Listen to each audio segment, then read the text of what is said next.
The Perks of Being a Wallflower, February 15th, 1992. Dear friend, I don't feel very well because everything is messy. I did go to the dance and I did tell Mary Elizabeth how nice her outfit was.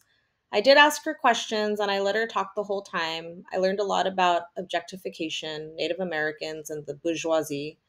But most of all, I learned about Mary Elizabeth. Mary Elizabeth wants to go to Berkeley and get 2 degrees. One is for political science, the other is for sociology with a minor concentration in women's studies. Mary Elizabeth hates high school and wants to explore lesbian relationships. I asked her if she thought girls were pretty, and she looked at me like I was stupid and said, "That's not the point." Mary Elizabeth's favorite movie is Reds. Her favorite book is an autobiography of a woman who was a character in Reds. I can't remember her name. Mary Elizabeth's favorite color is green. Her favorite season is spring. Her favorite ice cream flavor, she said she refuses to eat low-fat frozen yogurt on principle alone, is Cherry Garcia. Her favorite food is pizza, half mushrooms, half green peppers. Mary Elizabeth is a vegetarian and she hates her parents. She is also fluent in Spanish. The only thing she asked me the whole time was whether or not I wanted to kiss her goodnight. When I said that I wasn't ready, she said she understood and told me what a great time she had. She said I was the most sensitive boy she'd ever met, which I didn't understand because really all I did was not interrupt her. Then she asked me if I wanted to go out again sometime, which Sam and I hadn't discussed, so I wasn't prepared to answer it. I said yes because I didn't want to do anything wrong, but I don't think I can think of a whole other night's worth of questions. I don't know what to do. How many dates can you go on and still not be ready to kiss? I don't think I will ever be ready for Mary Elizabeth. I'll have to ask Sam about this. Incidentally, Sam took Patrick to the dance after Craig said he was too busy. I guess they had a big fight about it. Finally, Craig said that he didn't want to go to some stupid high school dance since he had already graduated. At one point in the dance, Patrick went to the parking lot to get stoned with his guidance counselor. And Mary Elizabeth was requesting that the DJ play some girl bands, which left Sam and me alone. Are you having a good time? Sam didn't answer right away.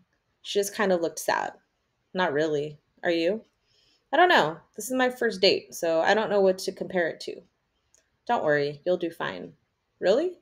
You want some punch? Sure. With that, Sam left. She really did look sad, and I wish I could have made her feel better, but sometimes I guess you just can't. So I stood alone by the wall and watched the dance for a while. I would describe it to you, but I think it's the kind of thing where you have to be there or at least know the people. But then again, maybe you knew the same people when you went to your high school dances, if you know what I mean. The one different thing about this particular dance was my sister. She was with her boyfriend. And during a slow song, it looked like they had a huge fight because he stopped looking at her and she rushed off the dance floor to where the bathrooms are. I tried to follow her, but she had too much of a head start. She never came back to the dance, and her boyfriend eventually left. After Mary Elizabeth dropped me off, I went into the house and found my sister crying in the basement. This was a different kind of crying. It kind of frightened me. I talked very quiet and slow. Are you okay? Leave me alone, Charlie. No, really, what's wrong? You wouldn't understand. I could try. That's a laugh. That's really a laugh. Do you want me to wake up mom and dad then? No. Well, maybe they could. Charlie, shut up, okay? Just shut up. That's when she really started crying. I didn't want to make her feel worse, so I turned to leave her alone. That's when my sister started hugging me. She didn't say anything, she just hugged me tight and wouldn't let go. So I hugged her back. It was weird, too, because I've never hugged my sister. Not when she wasn't forced to, anyway. After a while, she calmed down a bit and let go. She took a deep breath and brushed off the hair that was sticking to her face. That's when she told me she was pregnant. I would tell you about the rest of the night, but I honestly don't remember much about it. It's all a very sad days. I do know that her boyfriend said it wasn't his baby, but my sister knew that it was, and I do know that he broke up with her right there at the dance. My sister hasn't told anybody else about it because she doesn't want it to get around. The only people who know are me, her, and him. I'm not allowed to tell anyone we know. Not anyone. Not ever. I told my sister that after a while she probably couldn't hide it, but she said she wouldn't let it go that far. Since she was 18, she didn't need mom or dad's permission. All she needed was someone to be with her next Saturday at the clinic, and that person was me. It's lucky I got my license now. I said that to make her laugh, but she didn't. Love always, Charlie. February 23rd, 1992. Dear friend, I was sitting in the waiting room of the clinic. I had been there for an hour or so. I don't remember exactly how long. Bill had given me a new book to read, but I just couldn't concentrate on it. I guess it makes sense. Why not? Then I tried to read some magazines, but again, I just couldn't. It wasn't so much that they mentioned what the people were eating, it was all the magazine covers. Each one had a smiling face, and every time it was a woman on the cover, she was showing her cleavage. I wondered if those women wanted to do that to look pretty or if it was part of the job. I wondered if they had a choice, or not if they wanted to be successful. I just couldn't get that thought out of my mind. I could almost see the photo shoot and the actress or model going to eat a light lunch with her boyfriend afterward.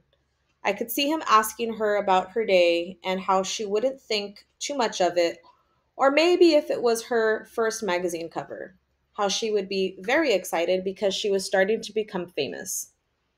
I could see the magazine on the newsstands and a lot of anonymous eyes looking at it, and how some people would think it was very important.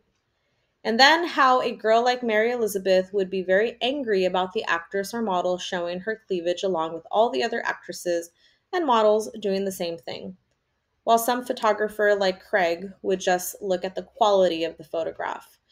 Then I thought there would be some men who would buy the magazine and masturbate to it. And I wondered what the actress or her boyfriend thought about that, if they did at all. And then I thought that it was about time for me to stop thinking because it wasn't doing my sister any good. That's when I started thinking about my sister. I thought about the time when she and her friends painted my fingernails and how that was okay because my brother wasn't there. And the time she let me use her dolls to make up plays or let me watch whatever I wanted to watch on TV. And when she started becoming a young lady and no one was allowed to look at her because she thought she was fat, and how she really wasn't fat and how she was actually very pretty, and how different her face looked when she realized boys thought she was pretty, and how different her face looked the first time she really liked a boy who was not on a poster on her wall, and how her face looked when she realized she was in love with that boy.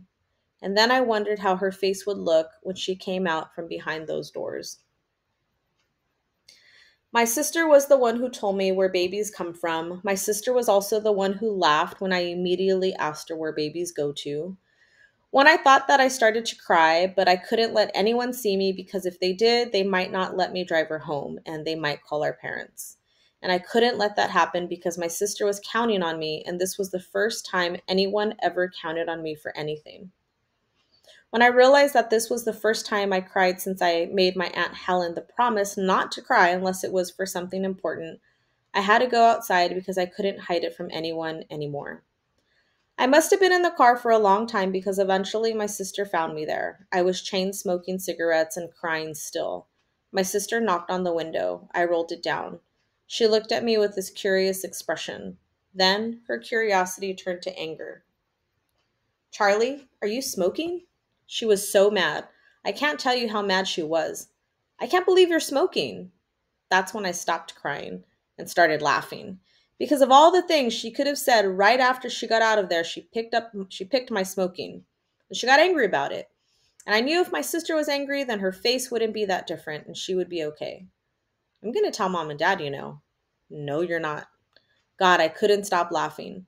When my sister thought about it for a second, I think she figured out why she wouldn't tell mom or dad. It's like she suddenly remembered where we were and what had just happened and how crazy our whole conversation was considering all that. Then she started laughing. But the laughing made her feel sick, so I had to get out of the car and help her into the back seat. I had already set up the pillow and blanket for her because we figured it was probably best for her to sleep it off a little in the car before we went home. Just before she fell asleep, she said, "Well, if you're going to smoke, crack the window at least," which made me start laughing again. Charlie smoking. I can't believe it, which made me laugh harder, and I said, "I love you." And my sister said, "I love you too. Just stop it with the laughing already." Eventually, my laughing turned into the occasional chuckle, and then it just stopped. I looked back and saw that my sister was asleep, so I started the car and turned on the heater so she would be warm. That's when I started reading the book Bill gave me. It's Walden by Henry David Thoreau, which is my brother's girlfriend's favorite book, so I was very excited to read it. When the sun went down, I put my smoking pamphlet on the page where I stopped reading and started driving home. I stopped a few blocks from our house to wake up my sister and put the blanket and pillow in the trunk. We pulled into the driveway. We got out. We went inside, and we heard our mother and father's voices from the top of the stairs. Where have you two been all day? Yeah, dinner's almost ready. My sister looked at me, I looked at her, she shrugged. So I started talking a mile a minute about how we saw a movie and how my sister taught me how to drive on the highways and how we went to McDonald's. McDonald's? When? Your mother cooked ribs, you know? My father was reading the paper. As I talked, my sister went up to my father and gave him a kiss on the cheek. He didn't look up from his paper. I know, but we didn't go to McDonald's until before the movie, and that was a while ago. Then my father said matter of factly, What movie did you see?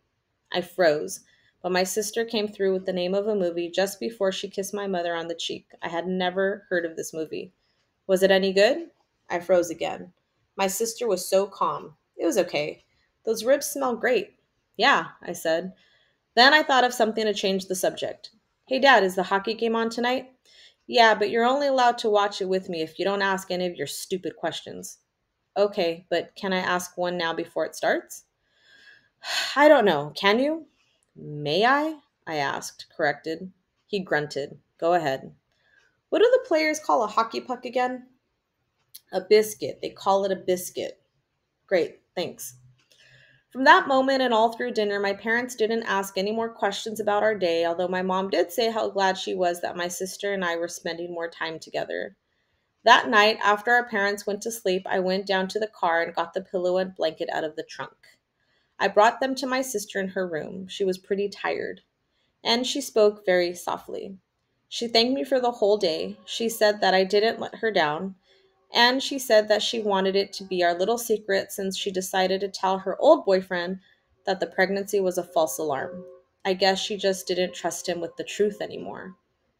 Just after I turned out the lights and opened the door, I heard her say softly, I want you to stop smoking, you hear? I hear. Because I really do love you, Charlie. I love you too. I mean it. So do I. Okay then, good night. Good night. That's when I shut the door and left her to sleep. I didn't feel like reading that night, so I went downstairs and watched a half-hour long commercial that advertised an exercise machine. It kept flashing a 1-800 number, so I called it. The woman who picked up the other end of the phone was named Michelle, and I told Michelle that I was a kid and did not need an exercise machine, but I hoped she was having a good night. That's when Michelle hung up on me, and I didn't mind a bit. Love always, Charlie.